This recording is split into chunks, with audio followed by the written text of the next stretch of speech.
Agora só deixa no ar que vai chamando. Então, no final, acaba que tem semelhança, até porque o autor que tu deu foco é o Habermas, né? Ou não, pode passar. É o Habermas e o autor aqui que eu destaco, o Theodor Adorno, que é quem estava, né, na cátedra de Frankfurt, antes do Habermas. Só que a época era outra, os conceitos eram outros, né? A preocupação aqui no Adorno é muito mais com a questão da Segunda Guerra Mundial, do nazismo, né? Não entra nesse mérito genérico que o Habermas veio a entrar. Meu trabalho, Theodor Adorno, entre a alienação e violência. Tá? Então, vocês são do direito, né?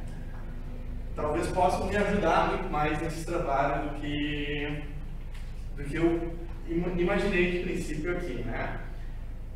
Esse trabalho tem 4 palavras-chave, né? Alienação, trabalho e preconceito e violência. São 4 que se dividem em 2 eixos, né? Num eixo a gente põe alienação e trabalho e no outro preconceito e violência. Daí eu pergunto para vocês, se quiserem responder, né? O que é preconceito? O que é violência? Certamente no direito lá tem um conceito específico para isso, né? Até para determinar formas de violência, tal, e assim por diante. Mas o ponto aqui que eu gostaria de trabalhar é a ideia de tanto preconceito quanto violência. Eles acabam sendo sempre em estado de negatividade, onde o outro é ignorado enquanto ser. Quando eu pré-julgo alguém, né, acho preconceito, eu ignoro aquela pessoa enquanto ser autônomo, independente, dotado dos direitos e assim por diante. E quando eu cometo um ato de violência, igualmente, né? Mas, e daí? Qual é a origem, ou, melhor dizendo, a motivação do preconceito e da violência? Daí nós voltamos para o primeiro eixo, que é o eixo da alienação e trabalho. E claro, quando se fala em alienação, a gente tem que ir a Karl Marx, né? Talvez aí esse seja um dos principais conceitos da sua obra. O Marx ele vai dizer que a alienação é o estado de negatividade onde o fruto do trabalho deixa de pertencer ao indivíduo que trabalha. Isso é, evidentemente, uma crítica ao capitalismo, né? Ao sistema econômico. O Marx ainda diz que em Marx há uma clara distinção entre o opressor, ou burguês, né? Que é aquele que detém os meios de produção e extrai mais valia, e o oprimido, ou proletariado, aquele que vende a sua força de trabalho e recebe sempre a menor parte possível. Hoje, vamos dizer assim, em termos de lei, muita coisa mudou. Foi criada muitas leis trabalhistas em cima desse pensamento do Marx, coisa que na época dele não existia. As pessoas morriam aos montes na linha de produção, né? E assim por diante. Mas isso do trabalhador vender a sua força de trabalho e ganhar sempre a menor parte possível é uma coisa ainda que se mantém. Basta ver um acordo coletivo, como é que funciona.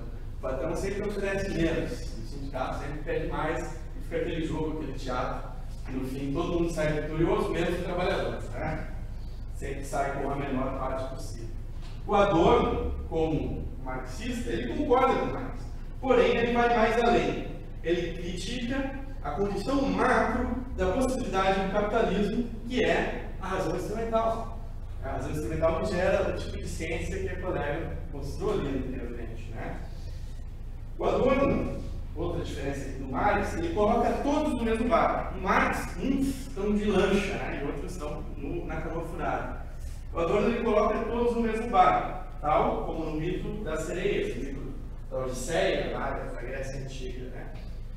Uns estão comandando, gritando e amarrados, e outros remando surdo e com medo. Essa imagem do remador Ulisses, né? Ulisses, para esperar a sereia, ele se amarra lá no mastro, para ele não sucumbir às sereias. E a sua força de trabalho, os marinheiros, ele estava vindo com cedo. Então é curioso, porque ele fica comandando, gritando, né? Com a sua navegação amarrada. Ele está desfrutando dentro da sereia, enquanto seus trabalhadores não. Porém, os trabalhadores já escutam ele. Na verdade, remam para o mesmo. É aquele estado popular. Uns fingem que obedecem, outros fingem que mandam. Né? Acho que era o contrário da ordem. Então, dentro da sociedade, uns viram usufruindo, outros sendo usurpados, porém todos presos a seu papel social de manter infinitamente o status quo. Para o Adorno, todos estão alienados pela razão instrumental, mas isso não significa um determinismo, até porque, seguindo o pensamento do autor, a crítica, através da crítica, haveria a possibilidade de superar essa condição. Porém, esse não é o foco desse trabalho. O resultado da alienação, tanto em Marx quanto em Adorno, é um ser vazio, reificado, impotente e substituível.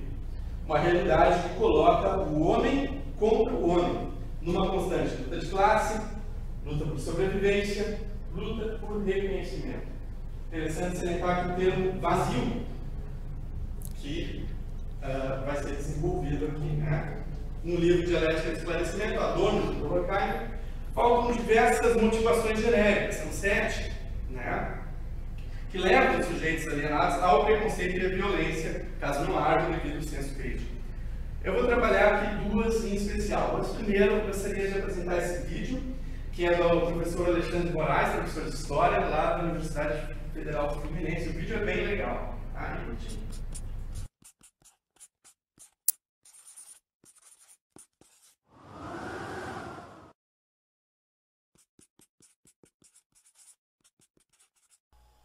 Caso perguntassem o que os leprosos, os judeus e os homossexuais têm em comum, o que você responderia? Pense um pouco a respeito. É possível que você esteja cogitando. Bom, são pessoas que foram alvo de preconceito por suas condições, em tempos e lugares específicos. E sim, você está correto. Os leprosos foram perseguidos em função de uma doença contagiosa. Os judeus por uma questão étnica e religiosa. E os homossexuais por se relacionarem com pessoas do mesmo sexo. As 3 situações não dependem da escolha individual. Afinal, ninguém escolhe contrair hanseníase. Da mesma forma que ninguém escolhe nascer em uma família judaica e ninguém, no limite, escolhe se sentir atraído por pessoas do mesmo sexo. Seu raciocínio está correto, mas há algo mais, muito mais ardiloso e sombrio que une esses 3 grupos. O historiador Carlo Ginzburg, no livro História Noturna, relata uma série de crônicas medievais que alertavam sobre uma hipotética articulação dos leprosos para dominar o mundo. Ele cita, por exemplo, um texto anônimo que dizia que alguns doentes confessaram ter conspirado para matar todos os sãos, tanto nobres quanto não nobres, e para ter o domínio do mundo inteiro. Em outra crônica, o dominicano Bernard Guy deu mais detalhes. Segundo ele, os leprosos, doentes no corpo e na alma, haviam espalhado pós envenenados nas fontes, nos poços e nos rios, para transmitir a lepra aos sãos e fazê-los adoecer ou morrer. Segundo Guy, eles aspiravam ao domínio das cidades e dos campos, já haviam dividido o poder e os cargos de condes e barões.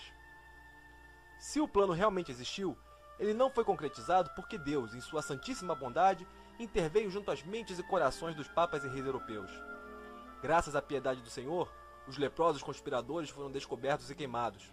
Algumas pessoas que ficaram sabendo dessa conspiração resolveram inclusive agir por conta própria e trancaram as portas das casas dos doentes e atearam fogo para matá-los. Na França, como lembra o próprio Ginzburg, o massacre foi autorizado pelo rei Filipe V no Edito Exarado no dia 21 de junho de 1321.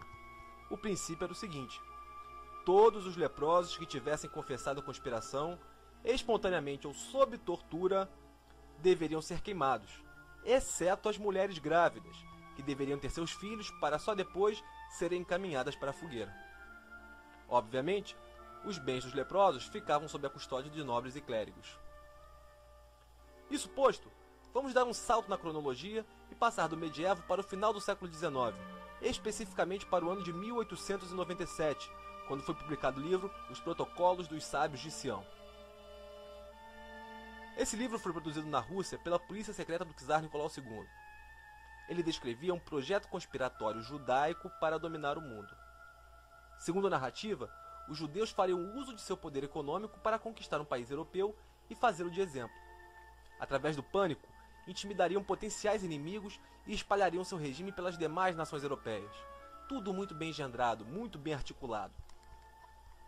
O livro ganhou muita popularidade e foi traduzido para diversos idiomas. Na década de 1920, após vários estudos, mostrou-se que essa teoria da conspiração judaica era uma fraude. Apesar disso, Adolf Hitler aproveitou-se estrategicamente do texto em sua empreitada antissemita. o Ministério da Propaganda do governo nazista citou amplamente para ajudar a justificar a necessidade do extermínio de judeus mais de 10 anos antes da eclosão da Segunda Guerra Mundial. Segundo eles, apesar dos discursos contrários, a conquista do mundo pelos judeus, descoberta pelos russos, ainda estava ativa e medidas drásticas eram necessárias. A continuação dessa história é bem conhecida. Tal como os leprosos, os judeus foram exterminados em massa. Avançando mais um pouco no tempo, foi noticiada recentemente a publicação do livro A Estratégia, o plano dos homossexuais para transformar a sociedade, de autoria do pastor norte-americano Louis Sheldon. O texto foi publicado por uma editora evangélica, cujo dono é Silas Malafaia. Sim, Silas Malafaia, o mesmo que, apesar de ter condenado publicamente as agressões, disse em rede nacional que as pessoas deveriam descer o porrete nesses homossexuais. O mesmo que afirmou que os relacionamentos entre pessoas do mesmo sexo são a porta de entrada para a pedofilia. O mesmo que espalhou mais de 600 outdoors com dizeres: em favor da família e da preservação da espécie humana. Deus fez macho e fêmea. O livro parece sugerir que os homossexuais estão fazendo complô contra a humanidade, com vistas a quê? A dominar o mundo. Em suas 288 páginas, diz reunir as conclusões de 33 anos de análise que o escritor fez sobre os homossexuais. De acordo com a resenha da editora, segundo Luiz, os militantes homossexuais buscam distorcer o pensamento coletivo da sociedade acerca da questão, além de solicitarem privilégios que ultrapassam os direitos dos outros cidadãos. Eles buscariam inverter os valores e mudar as bases de comportamento ao reconhecer como adequado aquilo que o Evangelho prega como ato repulsivo e degradante. Para ter acesso a essa estupidez, o leitor deve desembolsar R$ 33,90. Essa publicação é mais um capítulo da cruzada que Silas Malafaia instituiu contra os homossexuais. Ele lança esse livro em um país em que homens e mulheres são agredidos e mortos pelo simples fato de se relacionarem com pessoas do mesmo sexo, uma questão íntima e que não desrespeita mais ninguém a não ser a eles próprios. Só na Bahia, estado que lidera o ranking nacional de crimes contra homossexuais, 15 pessoas foram mortas em 2012 por serem ou aparentarem ser homossexuais. A maioria deve ter ouvido falar do caso do estudante José Leonardo, de 22 anos, que foi assassinado por 8 rapazes no momento em que andava abraçado com seu irmão gêmeo. O livro recentemente publicado parece retomar a lógica tanto das crônicas medievais, que justificaram as mortes dos leprosos, quanto dos protocolos de Sião, utilizados por Hitler para sustentar a perseguição aos judeus. As três narrativas supõem a existência de uma conspiração absolutamente ficcional que, na verdade, atribuem a determinado grupo um projeto expansionista que está no bojo das intenções não deles, mas de seus detratores. Em todos eles, pessoas foram violentamente assassinadas por serem acusadas de algo que nunca produziram. É preciso insistir. Leprosos foram queimados vivos, judeus mortos em campos de concentração e, atualmente, homossexuais vêm sendo espancados até o fim. Não há dúvida de que fatos históricos são irrepetíveis. De fato, a história não se repete. Em cada tempo, em cada espaço, os detratores buscavam fins particulares e combatiam grupos específicos. Apesar disso, as estratégias foram muito semelhantes, e tão eficazes quanto absurdas, tornaram o passado da humanidade um local de vergonha para os próprios seres humanos. Os fatos históricos não se repetem, mas podem ser bastante inspiradores. Infelizmente, nós não podemos voltar ao passado e impedir a morte dos leprosos. Também não podemos retornar e impedir a morte dos judeus. Mas podemos censurar veementemente as atitudes de Silas Malafaia e buscar meios para que essa empreitada contra a homossexualidade seja pouco eficiente e se esvaia até perder o sentido. Em um mundo que precisa de mais respeito e menos agressões, e mesmo sem reconhecer a santidade de qualquer Deus, encerramos o vídeo com uma passagem bíblica para que Malafaia reflita sobre o quanto ele pode estar longe do cristianismo que ele julga professar. Fazei aos homens tudo o que queirais que eles vos façam, pois é nisso que consistem a lei e os profetas. Mateus, capítulo 7, versículo 12. Sim. Então, esse vídeo ele dá um enfoque histórico, como professor de história, e também dá o foco político, até pelo ativismo do mesmo. Né? Mas o que a filosofia tem a dizer isso? O que o Adorno, lá na década de 40, tinha a dizer sobre isso? Como eu tinha dito, as motivações para o antissemitismo, né, que é o tipo específico de preconceito e violência que o Adorno está estudando, Adorno aponta 7, né? Porém aqui vamos tratar de 2. A falsa projeção, que é uma teoria da psicologia, e a falsa mimesis, que também é uma teoria da psicologia. Adorno fazia bastante essa aproximação com a psicologia, né? A falsa mimesis. Adorno fixa, antes tem que ver a questão do Aristóteles. Aristóteles, lá na Grécia Antiga, ele já tinha dito que o ser humano é o animal mais imitador. E aprende através da imitação. A imitação faz parte de nosso desenvolver social. Tá? Já o Adorno, ele fixa-se mais no aspecto orgânico, associado ao conceito biológico de mimetismo, mimicry. Tal conceito fala da capacidade de alguns animais de se fazerem igual ao meio ambiente, camuflar-se para defender de seus inimigos.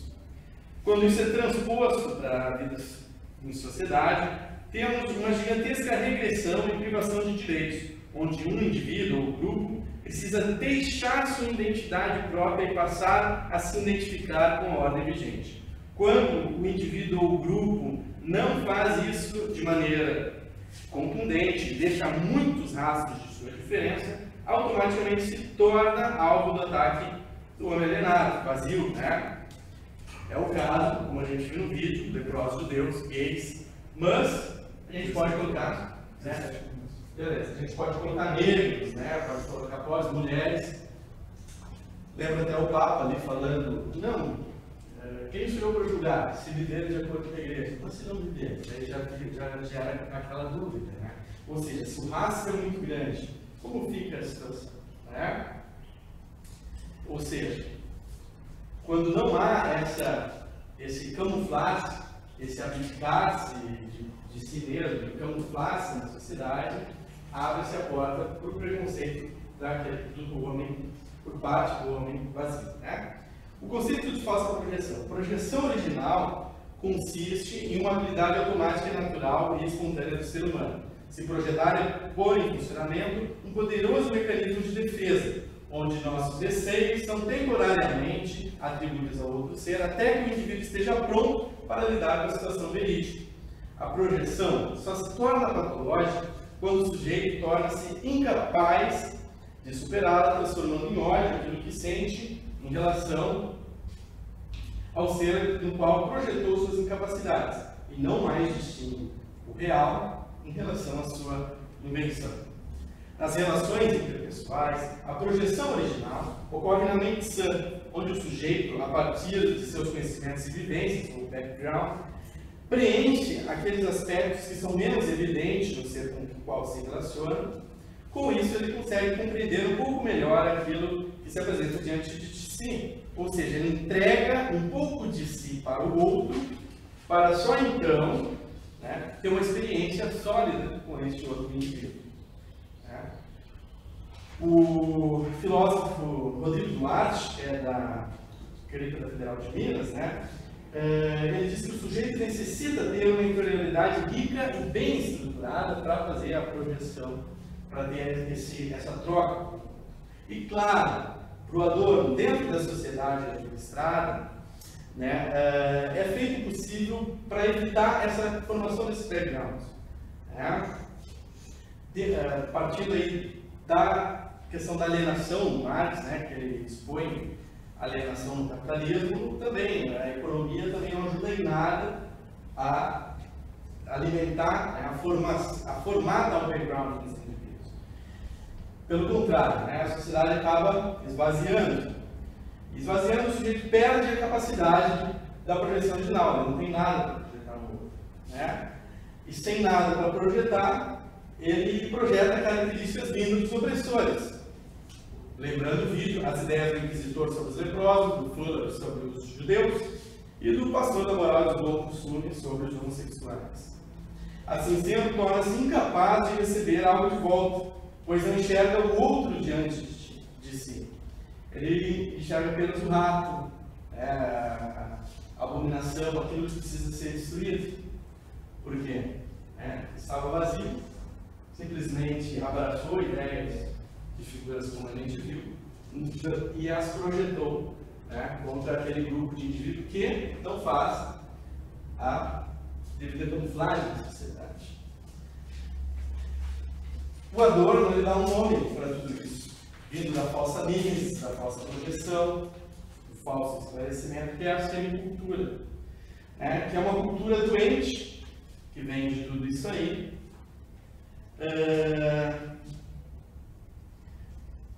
que se forma uma espécie de falsificação da realidade. E é a partir daí, dessa falsificação da realidade, que o antissemita, ou a pessoa com preconceito, a pessoa que discrimina, ela pensa e age. E por isso age de maneira que quem está de fora, quem não, vamos dizer assim, olha com um olhar humano de fora, percebe de cara o absurdo. Então, no mais, é isso. Eu agradeço a todos. Ficou interessado? Quer mais informações sobre esse assunto? Na descrição do vídeo do YouTube, eu coloquei lá o link para você fazer o download deste artigo completo, que foi publicado na Semana Acadêmica da PUC-RS. Eu agradeço a todos que assistiram essa aula até aqui. Se gostou, clique no gostei, adicione a favoritos, compartilhe com seus amigos, que isso nos ajuda muito.